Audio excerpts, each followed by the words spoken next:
Hey everyone, it is Brian Barron, Director of Skincare Research at Paula's Choice Skincare, here with this week's YouTube live chat. And today's topic is going to be self-care. It's an interesting topic, actually kind of fascinating in many ways. I have some pointers for you. It absolutely, just dropped my pen. Whoop. It absolutely relates. Hello to skincare, to beauty, but largely one of the things that I think is kind of fascinating about self-care is that it is whatever you make it. It is about taking time to take care of you, because if you are not taking the best possible care of yourself, that means you won't be able to take great care of those that you love. And I know a lot of us, myself included, can fall into that trap of putting ourselves last on the list and cutting corners, taking shortcuts, doing things that aren't necessarily the most healthy choice, but they're easier, faster, more convenient. And believe me, I'm all for easy, I'm all for convenience. But whenever possible, I try to make sure that it is not compromising something that I know I should be doing instead, if that makes sense. So we'll take, or I'll take your questions as they come in. One of the other things that I think that you'll enjoy is that prior to this show, I contacted a little over 20 of the Paula's Choice staff in the United States. Just a random group of people, many of whom I interface with quite a bit. But I wanted to know what are you guys doing for self-care? What's working? What is helping you through this very different, often very stressful and anxiety-provoking time when the practice of self-care really, for many of us, is more important than ever. It can help us maintain or feel a sense of control at a time when we don't feel like we have control over anything. I was reminded of just how different things had become not too long ago when I was at the grocery store, and you at least in our area, it seems like everybody is being hyper conscious about getting too close to somebody else. And there was a situation where I'm in the produce section. I wanted a couple of bunches of radishes. My husband and I love radishes on salads, or just pickling radishes. Oh my gosh, if you haven't tried pickling radishes, they're amazing. With some garlic and jalapeno if you like the more flavorful. But I'm standing there, and there is a produce guy who's stocking the shelves, and I'm like, he's kind of like less than 6 feet from the radishes. And then there was another customer that was maybe about 6 to 10 feet beyond that person. And I'm standing back thinking, how do I triangulate myself so I can get in there? And is it rude to ask the produce employee to step aside? Because honestly, he was just kind of standing there, not really looking like he knew quite what he was doing. And I'm like, I just want to get my radishes and go. And of course, it was the last thing on my list, so it's not like I could even just walk off and then come back 5 minutes later. So I ended up just abandoning getting the radishes because it just wasn't worth it. It wasn't worth giving another person, another customer, that social anxiety because I might be standing too close, and I wasn't wearing a mask. I go back and forth on that whole thing about masks and whether they help or not. But I've been locked up enough that I am quite reasonably confident I do not have COVID-19, nor does anyone else in my family. Anyway, off track. So self-care. We got some really interesting comments from other Paula's Choice staffers that I thought I would share with you during this chat, and maybe you'll find some of this helpful and applicable to your own situation. But before that, I took some notes from an interesting article I read on psychologytoday.com about meaningful steps for self-care. Number one, And some of these will seem obvious, but then a big part of self-care is being mindful. And there are a lot of things that we do every day that we're just kind of on automatic pilot. We're so used to doing them, or we're like, yeah, I know I have to do that. But do we really do it well? Do we do it mindfully? Do we do it in a way that is going to bring us as much joy or as much rejuvenation or as much contentedness as possible? And that's what we need now more than ever. So number one on the list is sleep. I told you some of these are going to be obvious. We all know we need to sleep. We all know sleep is essential for good health. But how many of us are really taking steps to make sure that we get the best possible sleep we can each night? One of the things that I've started doing is taking melatonin like every other night. I discussed it with my doctor. She okayed me to get started on it she suggested 3 milligrams. I wasn't able to find a 3 milligram dose when I first went to the store. I could only find 1 milligram or 5 milligrams. So I figured, well, 1 milligram doesn't sound like enough. 5 milligrams it is. So I bought that from a reputable brand. And 5 milligrams of melatonin for me was just too much. It definitely helped me sleep better, but the entire next day I just felt groggy, and that pretty much how you feel when you oversleep. You know, you may enjoy it at the time, but you just never you go through your whole day feeling like you're not really awake. So that was what 5 milligrams did to me. And then I tried 1 milligram, and that barely did anything. If anything, I felt like I woke up more taking 1 milligram. And then I found this brand called Nature's Trove, and they offer a 3 milligram melatonin dose that is derived from the acerola cherry. Although I believe most, if not all, types of cherries are a natural source of melatonin. You may have seen or read the tip to drink pure cherry juice before going to bed because it's more likely to induce restful sleep than the standby of warm milk.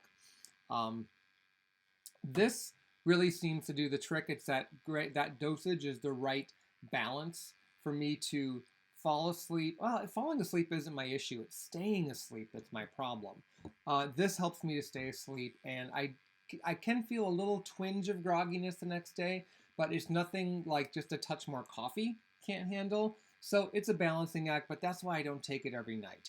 And as with any supplement, talk to your doctor or healthcare provider or even your pharmacist before starting it. You always want to let them know about other medications you're taking that may interact with something like melatonin. There are, of course, numerous other things that you can do to help yourself sleep better. Temperature control, making sure that your bedroom is cool enough so that you are not sleeping too hot. If you're sleeping too hot, if you're sweating, you're going to toss and turn more, you're going to wake up more. Another thing you can do is try as much as possible to block out external sources of light coming into your room. If that isn't possible, at least to the extent you like, there's always the option of wearing a sleep mask. They've come a long way over the years. You can actually find some online that are very soft, very conforming, but not tight. You're not feeling like you've got something compressing on your temples all night long, which who wants that? Another habit that a lot of us have, including me, that experts say that we should break is watching TV right before you go to bed. I have a TV right in my room, and it's not uncommon for me to unwind at the end of the day with an old episode of The Golden Girls or something like that. Just kind of something that is, you don't have to think too much about it. Just put it on and enjoy, and oops, maybe you'll fall asleep. That the light that emanates from that TV can throw off your body's natural sleep cycle. It can actually mess with your body's natural levels of melatonin. So I've been trying to be better about that. Nourish your gut microbiome, and that I'm drinking some kefir, which is a fermented dairy beverage. Got a lot of different probiotic strains, that friendly bacteria. There is a lot we can do via foods to help make sure that our gut microbiome, which controls so much throughout the rest of our body, it's really fascinating the more we're finding out. Um, Make sure that you are giving your body a nice mix of prebiotic and probiotic type foods. A lot of fruits have prebiotic qualities to them because they are a source of a type of prebiotic called fructooligosaccharides, which is essentially a long chain sugar that the healthy bacteria in your gut feasts on. It's like, woohoo, it's dessert time. And they need that. They need that to flourish. They need that to do their jobs. And then they break down and they release the postbiotics and they, the whole circle of life thing. Chicory root. You can get chicory root coffee, like CDM. Chicory root is blended into pretty much any popular brand of coffee that originates in the New Orleans and Louisiana area. CDM is one of my favorite brands. Interestingly, just as a quick side note about chicory root, not only is it a prebiotic, but if you're someone who, when you drink, you like coffee, you like drinking it, you like the flavor, but you find that the caffeine makes you too jittery, chicory has a somewhat of a muting effect on caffeine. So a lot of people who can't drink regular coffee find that they can drink regular coffee with chicory because I don't know the exact mechanism of action, but something about the chicory interferes with how much caffeine you absorb. So you're actually getting less caffeine than you normally would with a standard cup of coffee. There are a lot. Just, a quick Google search for prebiotic foods, and the probiotic ones are typically your fermented foods, your kimchi, even regular cabbage or sauerkraut, yogurts, the fermented dairy foods, even fermented cheeses count. So take a look at that. Make sure you're getting some of those foods on a daily basis. Exercise. Very easy to fall into that, especially if you're not a regular exerciser and you're in this new routine where you're working from home and you're just not getting out as much, you're not moving as much. It's very easy to become complacent, and it's very important and so good for your mental well-being to make sure that you spend time each day moving. And it can be really about doing anything movement-wise that makes you happy. It could be a brisk walk. It could be a jog. It could be, maybe a few times up and down your stairs, just to get the blood flowing. Chasing your kid around. Whatever makes you comfortable and happy. But the point is just to get moving and not stay sedentary, not move from your desk at home in your makeshift home office to the couch. And that the only exercise you get is that little walk or trips to the bathroom.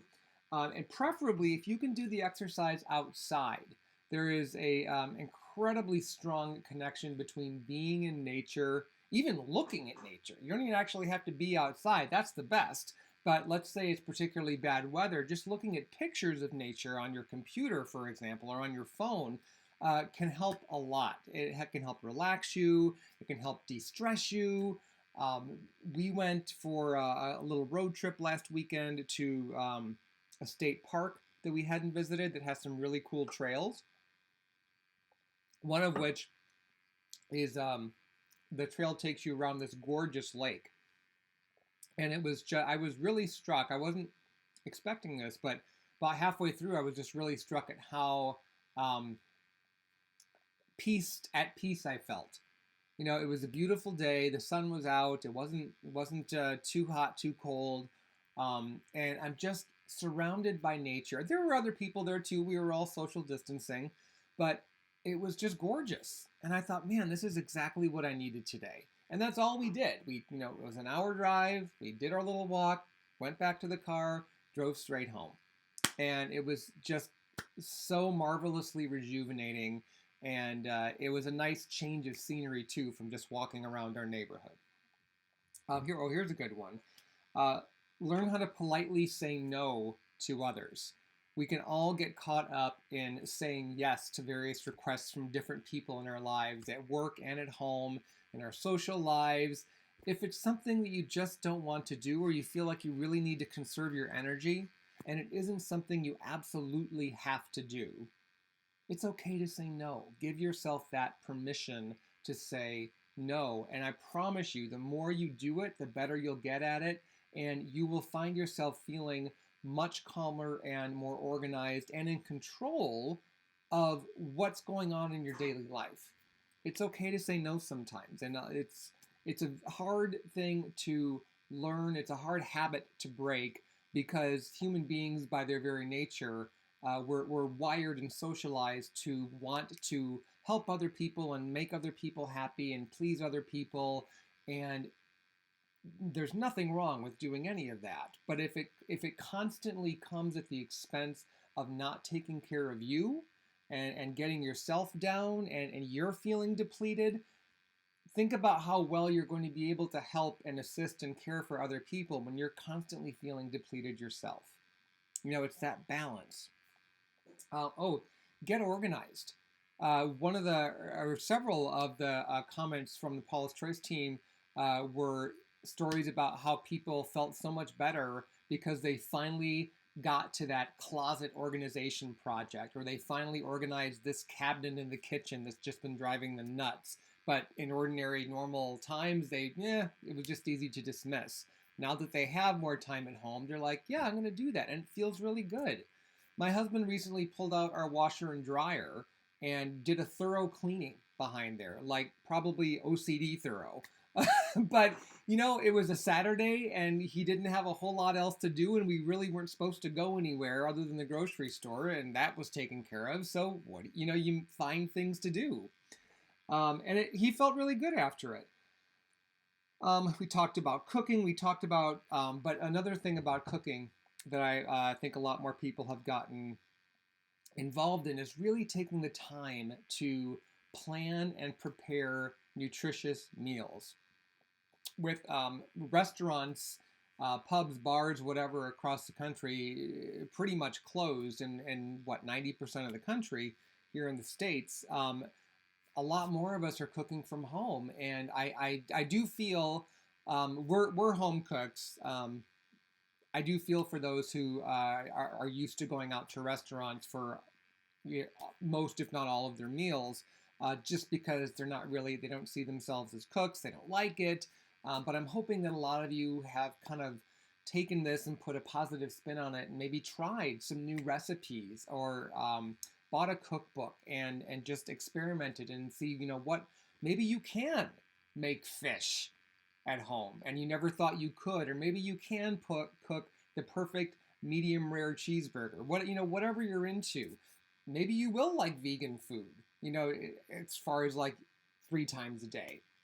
But why not try it? And as long as it is good for you, and as long as it makes you feel fulfilled, that you have some sense of control. I mean, really, one of the things that we can control right now is how we take care of ourselves in terms of what we eat and what we don't eat. The other thing, the last point, before I'll read some of the comments from the crew here, and then I will get to your questions, is if you are one of those people that, even in this lockdown quarantine type situation, you're just busy, you've just got so much going on, that doesn't mean that self-care should fall by the wayside. So I would highly suggest, actually highly recommend, that you schedule it. Literally put it in your calendar, block out time for self-care, and in order to make sure that you really take that time to do it and that you don't book that time with something else. Of course, a skincare routine is an integral part of self-care. A lot of my coworkers have been masking more, just experimenting with that. So let's see. I'm going to read you some of the what some of my colleagues have said. Desiree, whom some of you may know from our Instagram, IG Live and stories and whatnot. But Desiree says that the family has been giving each other little massages every night, and they totally set the stage. They do spa-like music, they dim the lights, they light candles, and they've been using coconut oil as a massage oil, which is a great oil for skin. It's not the end-all be-all miracle oil that you might read about online, and it's not a sunscreen, but it's actually a very good non-fragrant massage oil to use and very nourishing to any dry areas of skin. My coworker Vanessa says she has been using the Headspace and Calm apps to meditate daily. And a couple people, including Vanessa, mentioned that they're playing Animal Crossing New Horizons on Switch, which I assume is an app, before and after work. Taking care of animal neighbors on my island makes her feel useful. Totally get that. What else? Oh, Desiree and her family are also doing tea or cucumber water to make the whole scene spa-ish. I love this theme of, especially if you have young kids at home, of coming up with things you can do as a family and just being creative and improvising and having fun in your own space. Joshua, who is our head of client services, says he makes sure he stretches, if not exercises, each morning. The division between work and home is obviously non-existent, so he makes sure to move locations when it comes time to stop working. So he may be in his office, but then he'll move to a different part of the house, like the living room, as a visual and mental way to say, okay, the workday is over, now home life can begin. Vanessa also mentioned that she's obsessed with doing JVNs from Queer Eye yoga videos using the Fit On app. If you're into yoga, and you obviously can't go out to a yoga class right now, that would be cool. Let's see. Here's Larissa, who says she's been cooking a lot more and deep cleaning her house like crazy. She says she hasn't really cooked a proper meal since her son entered her life 3 years ago, and now she is meal planning for multiple weeks at a time. Great idea. Great idea to think ahead, plan ahead. You can make one trip to the grocery store, get everything you need for those 3 weeks worth of meals, assuming that you have the room to store all that. I know some people don't, but obviously you'd have to adjust your shopping schedule based on what you can accommodate in your home and keep fresh. Our director of HR, Melissa, says she's been working out in the mornings and taking a walk in the evenings, and she's noticed that this helps start and end her day with a really upbeat, healthy routine. Denise from our HR department is using the Insight Timer Meditation app, taking a lot of walks and sitting in the sun. She did not mention if she's using a Paula's Choice sunscreen. I hope she is. Allie, who's on our social team, is enjoying the spring weather, noticing all the plants and flowers coming back to life. She said that gives her hope.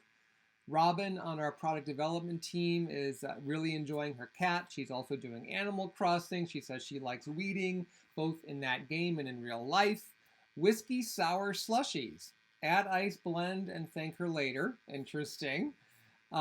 She says her husband and I have been picking themes for Friday and Saturdays to differentiate the weekend from the work week. So they've done themes around the music festival Coachella and even something they call Hillbilly Night. And that those have been hits. Learning TikTok dances, cleaning and organizing every drawer. See, a lot of organizing thing here. Oh, Switch. Switch is a handheld game system from Nintendo, not an app. Okay. Aaron from our product development team is enjoying taking the dog for long walks, doing short workouts during the day. Champagne, very nice. Making a healthful lunch during the day instead of vending machine food that she would normally purchase at the office. And then she's loving having virtual happy hours with friends who are far away. She said that is good for her soul, and she doesn't have an idea why they didn't do that sooner. I've been enjoying that too. There's been a few people that around here that we've done those virtual happy hours with, and it's of course not the same as seeing them in person, and you just wish you could, do that. But now is not the time, so that's the next best thing. Katie from she is one of our executive assistants. She's loved being at home and able to focus on her skincare routine. No makeup in weeks. She's also doing meditations, and she started running using the Nike Run Club app. She says they have guided runs with coaches, and it's really worked for her. She's also doing a lot more gardening and cooking delicious food, and another one that mentioned virtual happy hours. Let's see. Who haven't we? Yep. Oh, I also asked you. Some of the colleagues have been trying some different PC products, Paula's Choice products that they haven't used before. And Larissa, who is on our creative team and does a lot of the beautiful emails, mentions that the 2% BHA is something that she's been using that more. Robin mentioned she used the 2% BHA liquid for the first time. She was embarrassed to admit that she had never tried it. This is our global bestseller. But she said that she's just been loving our AHA products so much, and now she's obsessed with the 2% BHA liquid as well. Vanessa mentioned that she finally tried the 2% BHA lotion, which she had never used before, and has found that pairing that with our water-infusing electrolyte moisturizer, which is one of our newer moisturizers, has really been a perfect combination for her skin as we transition to spring weather. Vanessa, if I'm not mistaken, has normal to dry skin. Deborah, who is on our client services team and handles Paula's Choice Australia, says her 4-year-old is obsessed with body lotions, so the Paula's Choice Daily Replenishing Body Cream has become a staple for her each morning after her bath. We've also been using the oil booster to replenish fingernails and cuticles after we do stuff in the yard. It also helps keep the nails looking healthy, so we can do a once-a-week nail color change out.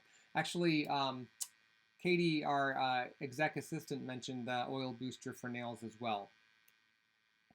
And Robin says, speaking of nails, she's been keeping a travel size of our 5% AHA exfoliant on her desk to put on cuticles, and it's awesome for keeping hangnails in check.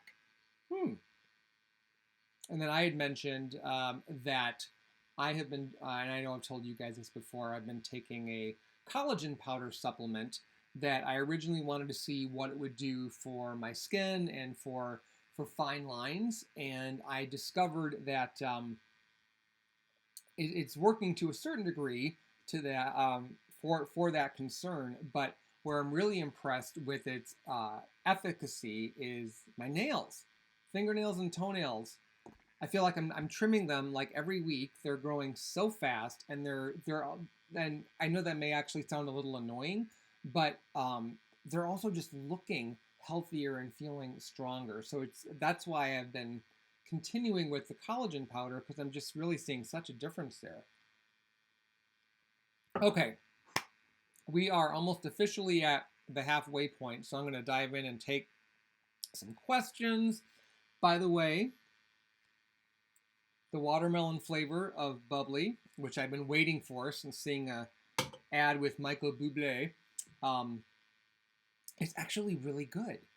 You wouldn't necessarily think watermelon sparkling water would be that much to it, and there are other flavors in bubbly that I think have more of a fruity flavor, but if you like watermelon, I don't know why you wouldn't like that. It tastes like the real deal, but mellow, more essency. All right, Tobias. Oh, this first question starts with a lastly. Tobias, where's your first question? Well, let's see what we can do here. Is it actually possible to overly hydrate your skin? Sorry, all this isolation is really making me think about skincare even more than I usually do. It's possible to give your skin too much water, but that is really, that's the best way to explain this. Whereas most moisturizers are water-based, they have other ingredients that help control the penetration of water into the skin. So while, for example, sitting in a bathtub or staying in a swimming pool for a long time can actually be bad for your skin, because the prolonged exposure to the water, that concentrated water, can cause your skin's barrier to deteriorate, can actually cause your skin to start losing those substances it needs. Water is a solvent, and it can cause your skin to start losing those substances it needs to remain healthy, smooth, and intact. But with a moisturizer that is water-based, you're giving your skin water, yes, but you're not submerging your skin in there, and then you're also giving your skin those other ingredients like glycerin, ceramides, different amino acids perhaps, maybe a plant oil or two, an emollient like squalane, niacinamide, different fatty alcohols or fatty acids that will all, they all work together to help self-regulate, if you will, how much water actually gets into the skin. And if anything, the water in those moisturizer formulas tends to evaporate and leave those other ingredients behind so that they can do their job to help prevent too much water loss from your skin's lower layers. So to answer your question, I know that was a longer explanation, but I would say no. It's not possible to overly hydrate your skin in terms of incurring damage from too much hydration. I wouldn't worry too much about that. Madaya, I may have said your name wrong. I apologize. I always apologize if I say someone's name wrong. Hi, Bryan. Does Accutane cause hair follicles to shrink and in turn cause hair loss? If so, is this effect permanent? I am tempted to take some dosage to help my face skin pores diminish. I don't know off the top of my head. I know that too much vitamin A, and Accutane is a form of vitamin A called isotretinoin, but too much vitamin A, for example, in the diet, like a really super high amount of vitamin A, we're talking like you have to eat a barrel of sweet potatoes, can lead to hair loss. But then when you it's temporary, when you stop consuming so much vitamin A or taking too many vitamin A supplements, for example, your hair will return to normal. But based on isotretinoin being a more potent form of vitamin A, and it's not apples to apples with retinol, which is pure vitamin A, I don't know off the top of my head if it actually has an effect on follicles that may be permanent. I do know that Accutane, again, the drug is isotretinoin, permanently shrinks oil glands. That is a permanent effect.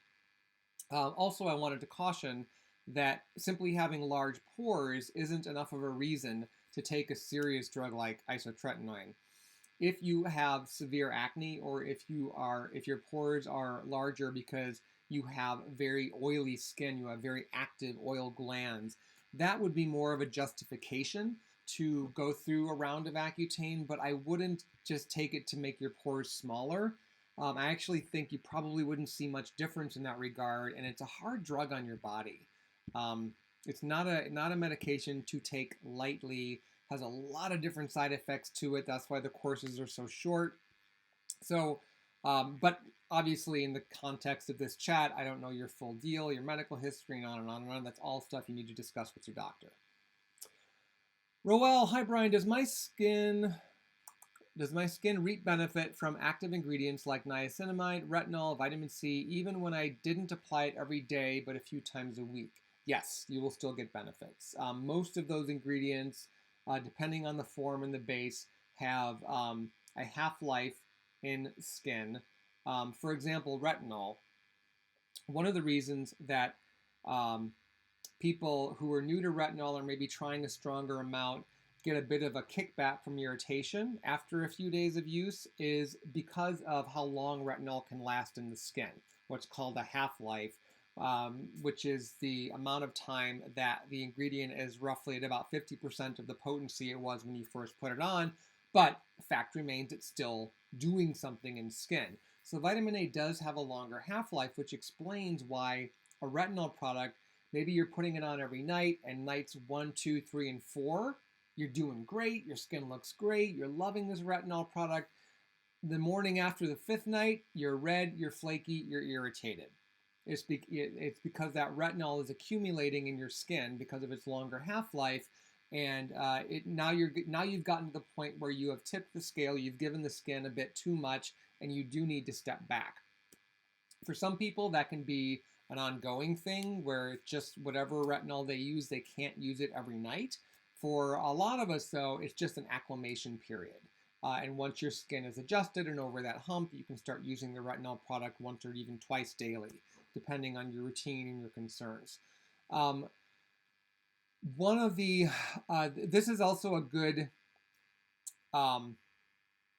segue in terms of, I'm not a believer that you have to use the exact same ingredients on your skin every single day, in much the same way that I don't think it's a good idea to eat the exact same foods every day. There are too many great skincare ingredients, and there are too many nutritious, good-for-you foods to have to be that rigid. So, and it's by alternating which ingredients you use on which days, you're giving your skin a much greater range of beneficial ingredients. And at least in theory, and oftentimes in practice, you should see more results from following that approach as opposed to just using the same 2 treatment products day after day after day after day. If there are other treatment products in our line and whoever's line, as long as it's well formulated and you want to rotate in and out, that's great. Especially if you find that those ingredients are really helping your skin and you notice a difference, not for the better, when you remove that product or that ingredient from your routine. Kelly, oh wait, did we miss Brody? Yeah. Kelly, you're next. Brody, hi Brian, I use Retin A Micro, which comes in a so-called gel formula, which I find incredibly difficult to spread evenly on skin without going over the recommended pea-size dose. Any suggestions?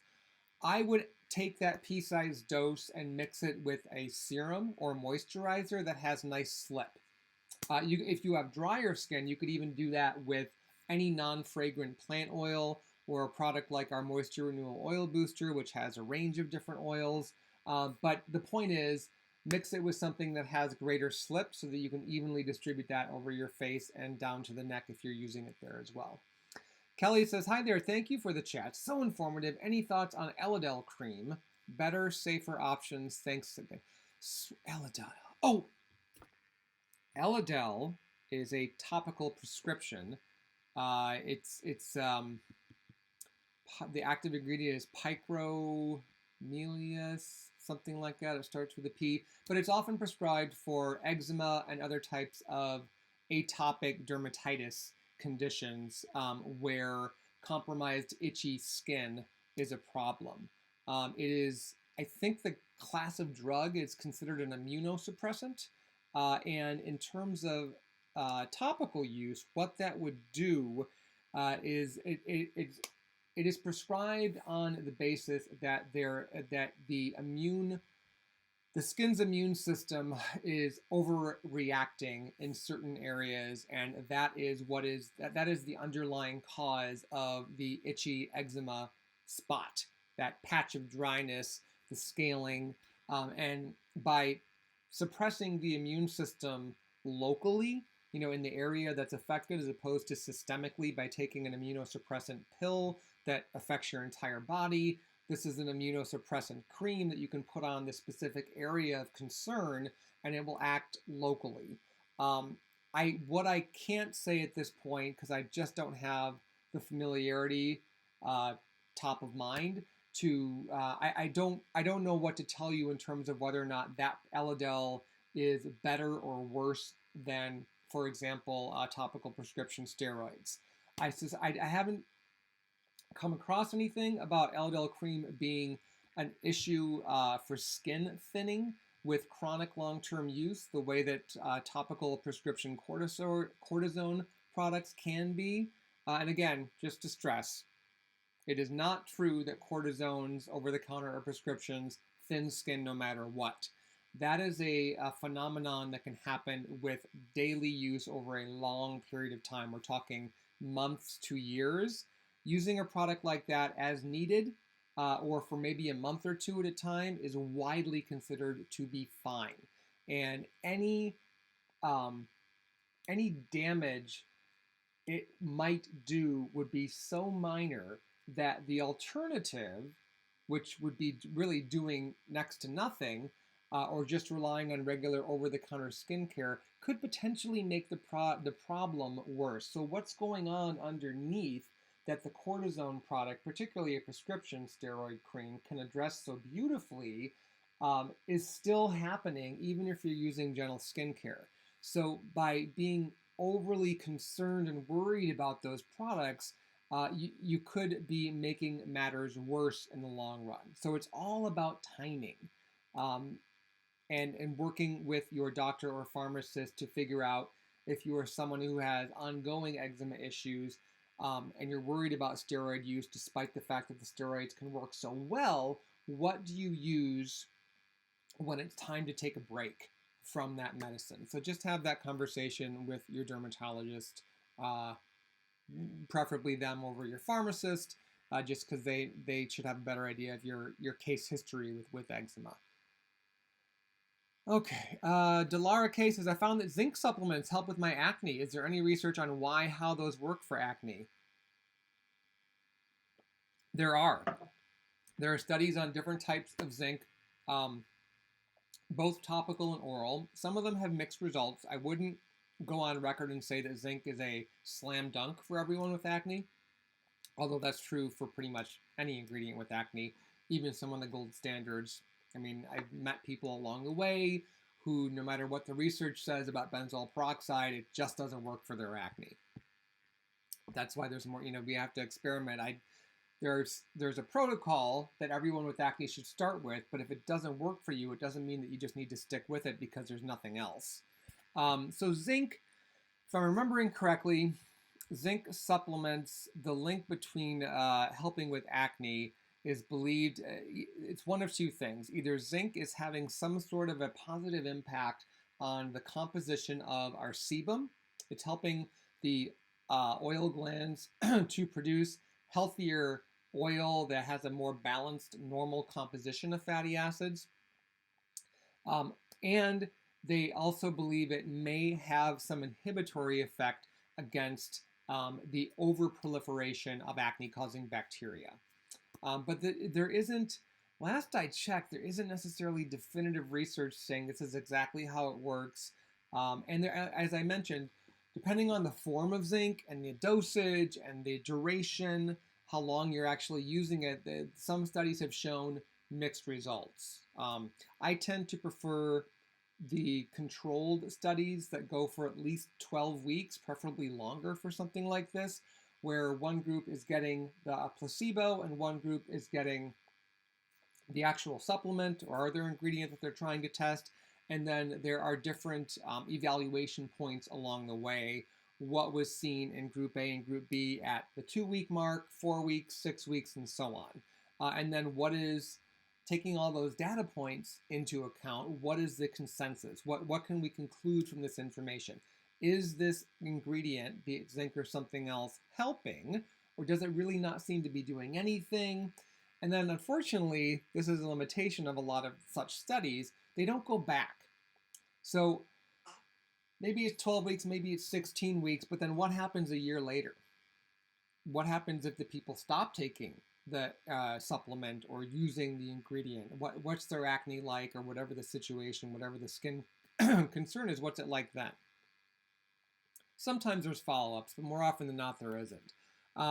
That's how research can be, and there, we look at that, and it informs a great deal of what we write, how we formulate, but there's always going to be that limitation. So the best we can do is take what's out there and make informed decisions to the extent that we are informed, and of course consult as many different sources as possible until we have come, our group internally has come to the point where we can say, all right, this is what we know to be true. This is what the research has shown. Here are the potential limitations. What are we going to do going forward? How are we going to formulate with this? Or what are we going to write about this so that our audience has the best information and the best products to make an informed decision? That's what we do. Okay. Hannah, hi Brian. I have hirsutism and I have those brown marks all over my chin and jaw. What products would you recommend? Please help. So hirsutism is excess hair growth. Hannah, are you referring to brown marks as in like post-inflammatory pigmentation, perhaps like some irritation marks from hair removal? Let me know later on in the comments, and if I'll check for that and see, because at this point I'm not quite sure what you mean by those brown marks, and I want to make sure I know that. Florin says, is it safe to use your clear cleanser on your scalp? That salicylic acid might provide some benefit. It's 0.5% salicylic acid in that cleanser. I don't think it's an amount that is going to denature the hair, and that's the concern with using too much salicylic acid on the scalp is that it's not really bad for the scalp at all, but it could denature and weaken the hair shaft, giving you brittle hair that's more prone to breakage, which nobody wants. So I would, if you're using it because you have scalp breakouts, I think at 5%, yes, you could use it on your scalp, trying to get as much as possible on the scalp without distributing it through the hair like you would a shampoo. Leave it on for a minute or two and then rinse and see if that helps.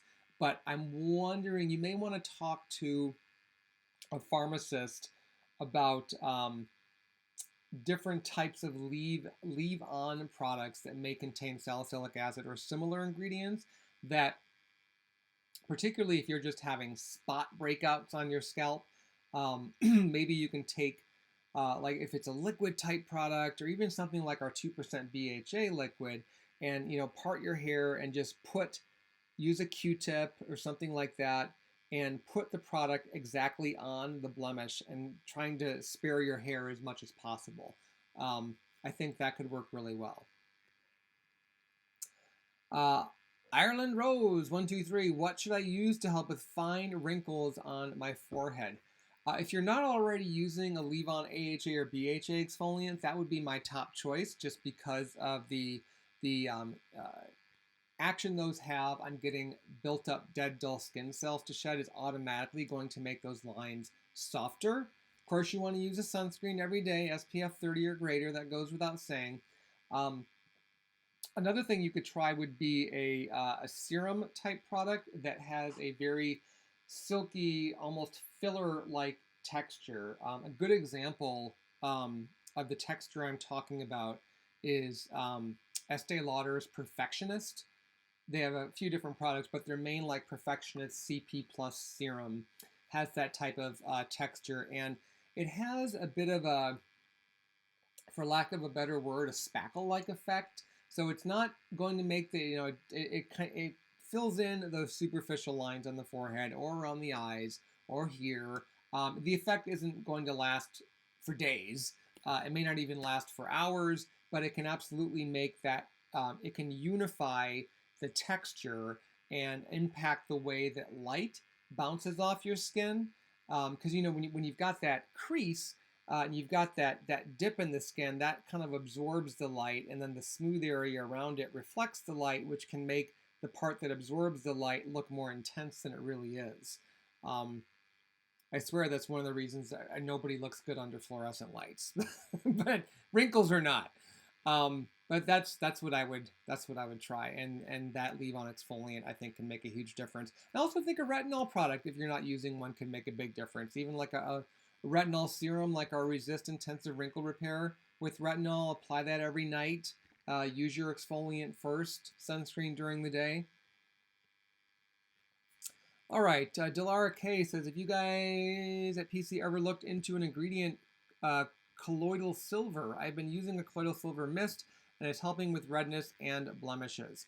We haven't, because of the concern around pretty much all types of silver potentially causing a permanent bluish discoloration of the skin. Now, I'm not saying that the product you're using, which I don't know what that is, but I'm not saying that the product you're using is going to do that, but I am saying that with any silver containing product, caution is warranted. Just make sure that you're not putting yourself at risk for that. The action of silver on skin, though, in that sense, is believed to be antibacterial. So it's doing something to control the population of acne-causing bacteria, and may I don't know, I haven't seen research to prove this, but I suspect in theory it may help to have a bit of a stabilizing effect on the microbiome. But there are other ingredients that can do that don't come with the potential risk that I mentioned regarding silver. Okay. Emily, hey, I went on Accutane, and now my acne is coming back a year and a half later. I have red, easily scarred skin, which is also dry. What products would you suggest, please?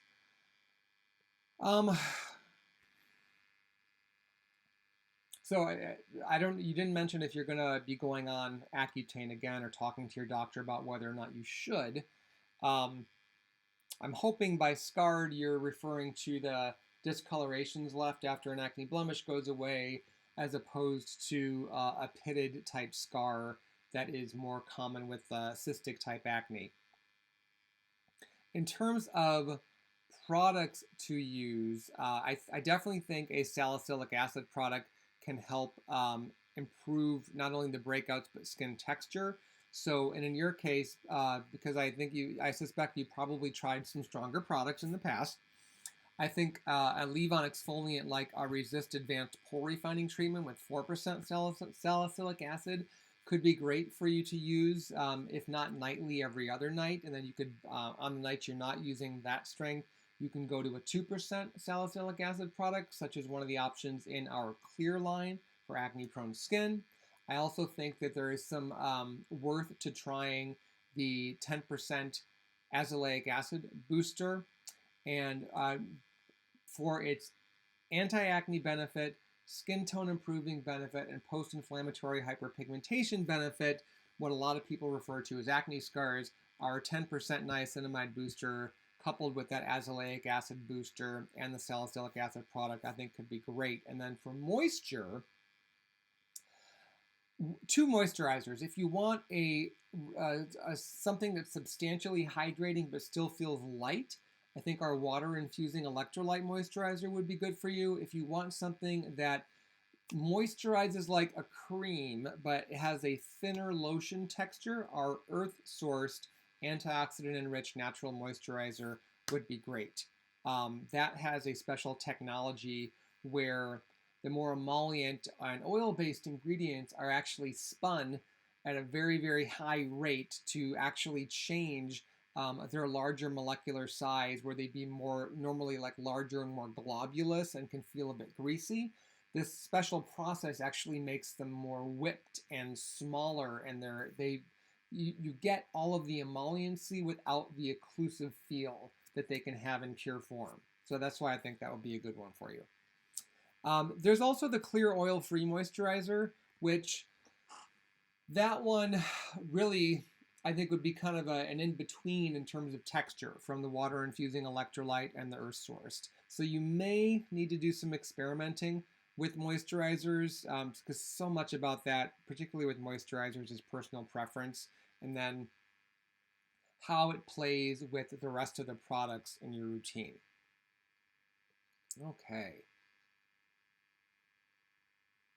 Well, let's see. Valeria, hi from Venezia. That clinical color looks great on you. Oh, thanks. Hi, Brian. This is a question for I don't know if this is Japanese letters or Chinese letters, so excuse my ignorance there. But it isn't English. But let's take your question.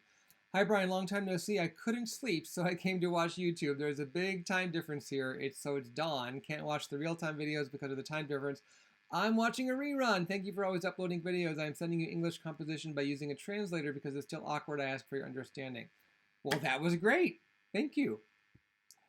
The King is asking, when can we expect probiotic moisturizer in Europe? Typically about 3 to 4 weeks after the US launch is the European launch, assuming that Paula's Choice Europe is able to retail the particular product, because in some cases, due to regulations, they are unable to do that.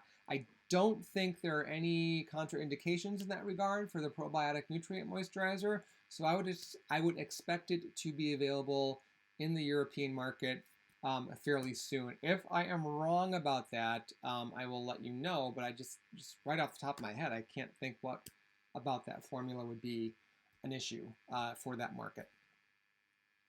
Sophia, hi Brian, how are you? When are you going to open a store in Portugal? I don't know. That's a good question. That's something to ask Paula's Choice Europe. They may not know exactly when either. I know Portugal has been discussed. It's certainly not like we don't want to be there. It could be that the right opportunity hasn't presented itself. I don't know. Actually, I don't know. But I know that it's been, as I mentioned, I know it's been discussed, and it's possible the team at Paula's Choice Europe would have more insight there. But yeah, that's for right now. That's all I can tell you. Delaria again, is it beneficial to wear sunscreen even when staying at home? Yes. Reason being is because UVA light can still come through windows. And even though in UVA light is present all day long, the intensity of it, just like UVB, can vary. For example, UVA light isn't going to be quite as strong in the early morning hours as it will be at midday. But again, that can ebb and flow depending on what part of the world you're in. But the take-home message is that windows, if you have them, if you're in, unless you're living in a completely darkened environment, and I hope you're not, the UVA rays are coming through windows too, and therefore your skin needs sun protection, even if you're staying in the house all day. Now, do you have to go for the super high SPF? Probably not. You could probably get away with SPF 15. And maybe you could even get away with not applying it as liberally as you would if you know you're going to be going outside.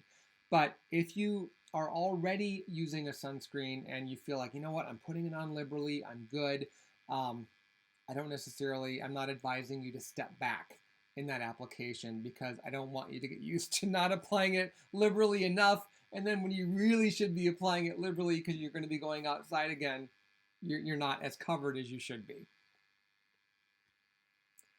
Ellen asks, what are your thoughts on hydroxypinocolone retinoate? And will PC carry this or retinaldehyde product in the future? We're not planning products with either ingredient. We're still crushing on pure retinol. Both of those forms, both of those are considered, I think, 4th generation retinoids, and they have some great research behind them. Not as much as retinol. There are some people who would say that they are better tolerated. There are some people who will say retinaldehyde is more there's not that it's more biocompatible with skin, but that there's one less conversion step that it has to go to before it becomes retinoic acid. That's what has to happen with retinol when you put it on skin.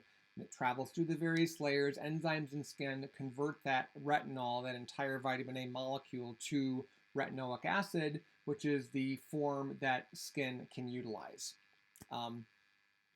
But yeah, no, we're not planning on formulating with them at the present time. And yes, they're interesting forms of vitamin A to take a look at.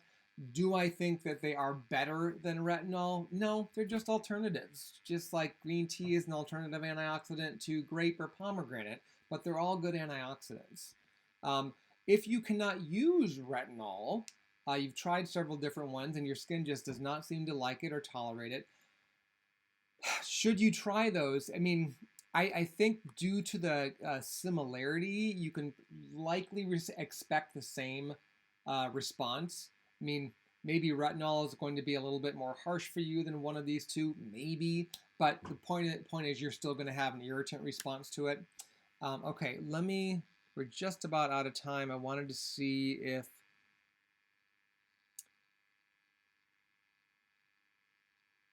there it is, Hannah. Brown marks are from tweezing those really thick hairs. Okay. So definitely a post-inflammatory hyperpigmentation. Hannah, I think that our 10% azelaic acid booster would be good for you because of its anti-inflammatory action, its anti-melanin action, as well as its antibacterial action. So that would probably be my #1 choice for a single product for you to use. I also think you may see some benefit from using a high-strength vitamin C spot treatment like our C25 Super Booster. There are other high-strength vitamin C products out there you could experiment with and see, which one works best for you. But those two types of products, I would say. And then, of course, sunscreen, especially if your dark marks from hair removal or from a post-blemish mark, if they have that melanin component, which is pretty much true for anybody that has a medium to darker skin tone, whereas the really, really pale people like me, we tend to get the pink to red marks because we just don't have as much melanin in our skin. not protecting your skin in the sun is only going to cause those marks to linger longer, because the sun is going to excite those melanocytes that are clumping and causing that coloration, and they're going to make them darker and more stubborn. So it may not be intuitive that, oh, sunscreen is part of this treatment plan, but it is. It really, really is, I promise. Even if you hate the feel of sunscreen, can't find one that you love, at least put some in that area so that you're keeping those marks from getting darker as you're trying to make them lighter. All right, guys, I'm sorry, I'm out of time. I'm almost out of voice. But I will I will come back. I will check for additional comments. I try to do that as much as possible as time allows, and I will be back next week for another live chat. If you guys have ideas on other topics and things you'd like for me to discuss during the first half of the show, I'd love to hear your feedback. So you can come back and leave that in the comment section too. Thanks so much for watching. Take care of yourself. It is important so you can take the best care of those that you love. Bye-bye.